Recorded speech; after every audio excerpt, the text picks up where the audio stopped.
The past 11 weeks have challenged me in every way possible. But, despite everything, I've still managed to defeat every one of my adversaries.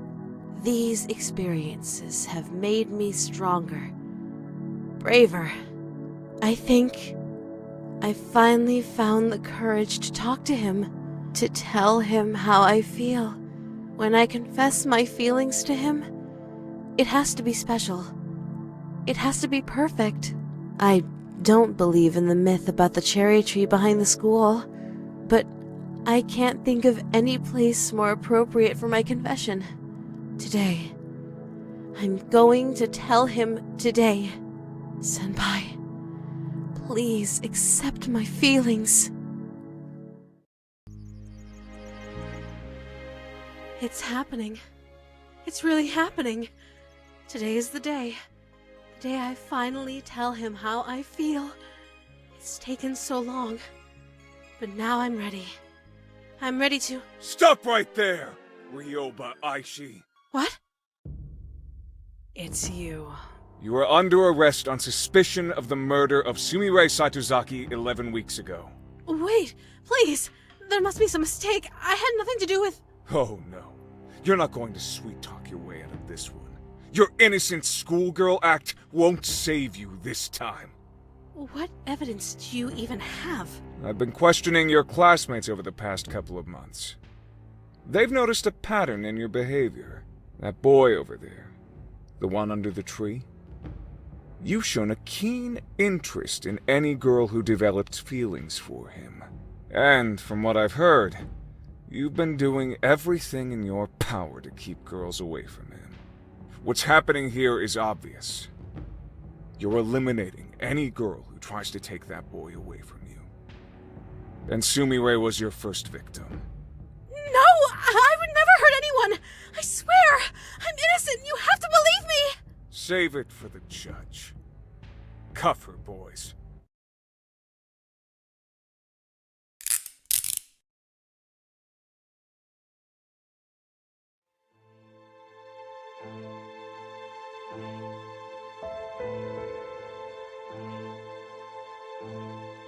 On April 1st, 𝗬𝗚𝗵𝗂𝗍𝗍 put a note into the locker of 𝗬𝗍𝗱𝗁𝗍𝗍𝗍.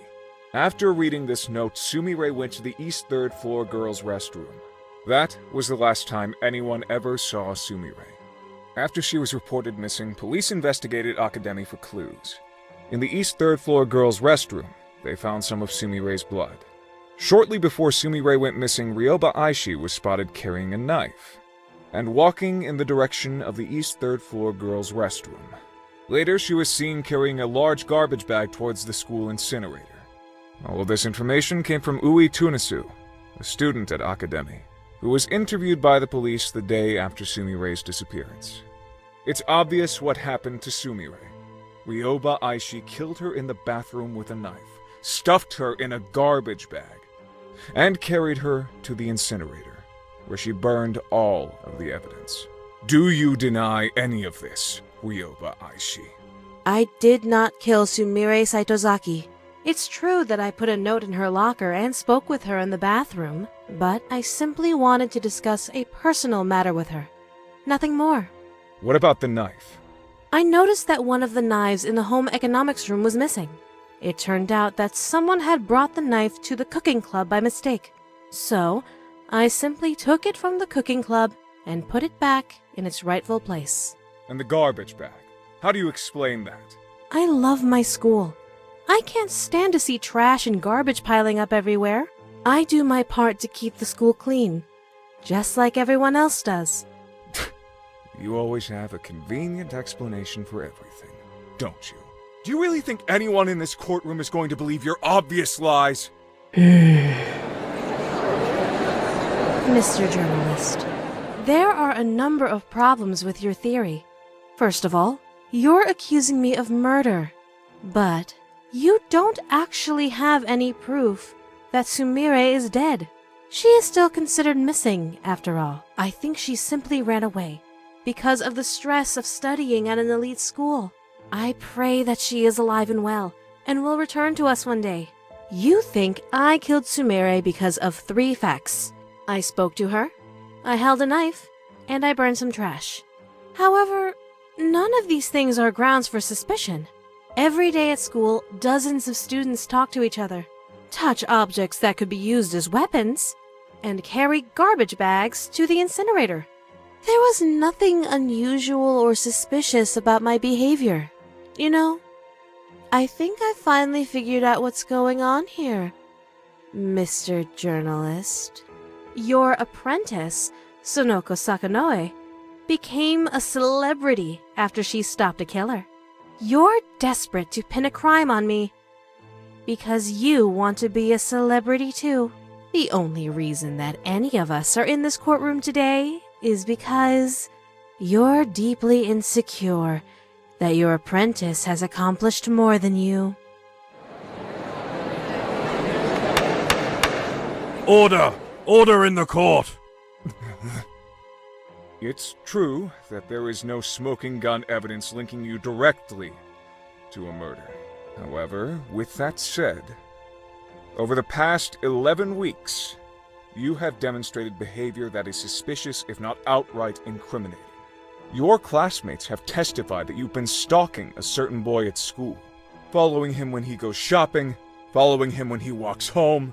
By all accounts, you're absolutely obsessed with this boy. Furthermore, every time a girl begins to show signs of interest in him, something always happens that removes the girl from his life. You can't possibly expect anyone to believe that these facts are mere coincidence.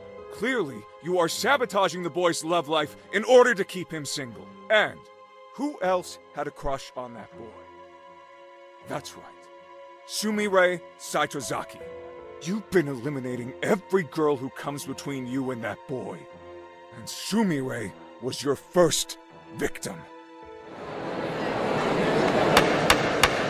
Order! I said order! Enough conjecture. Let's go over the facts.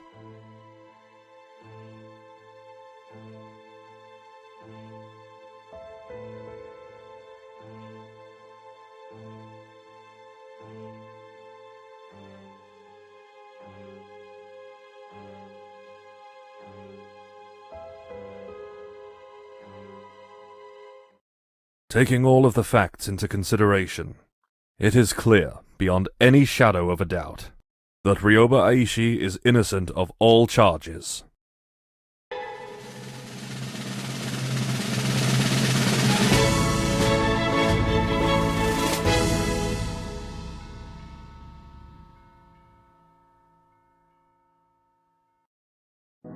A murderous schoolgirl who kills in the name of love. It was a novel concept. Newspapers realized it would get sales. TV stations realized it would boost ratings. It didn't take long for the news of my murder trial to spread across the entire nation. I've never seen an event get that much coverage before. It was a real media circus. And now, everyone in the country knows my name and face. Even worse, they all know how I feel about my senpai. Oh, this is my worst nightmare.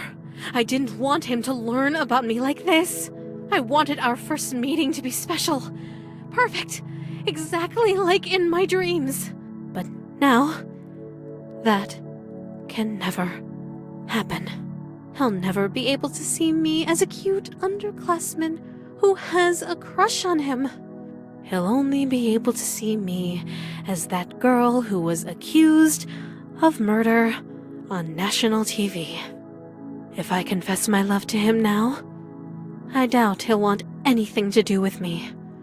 Even though I was declared innocent, there will always be doubts in his mind. That stupid journalist ruined absolutely everything.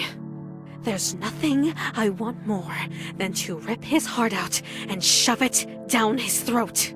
But spilling any blood right now would only attract more attention. There are too many eyes on me right now. I have to lay low for a while. Revenge isn't an option at this point in time. But I'll never forget what that man did. I won't be able to have a romantic confession underneath a cherry tree, but this isn't over yet. I still have one option remaining. My last resort. It's unfortunate that things turned out like this, but I was left with no other choice. I would have been crushed if he rejected me. So, I had to take away the option. Our relationship might be awkward for a little while, but we'll get through it together. After all, I know all of his likes and dislikes. I'm sure he'll warm up to me soon. There's a part of me that wonders, what was the point of all the hard work I just did if I was just going to kidnap him in the end? But despite the way things turned out, I don't think the past 11 weeks were a waste at all. I learned so many new things and gained so many new skills. I'm sure I'll be able to find a way to put all of my knowledge and talents to good use. And one day, I can pass down everything I know to my son or daughter.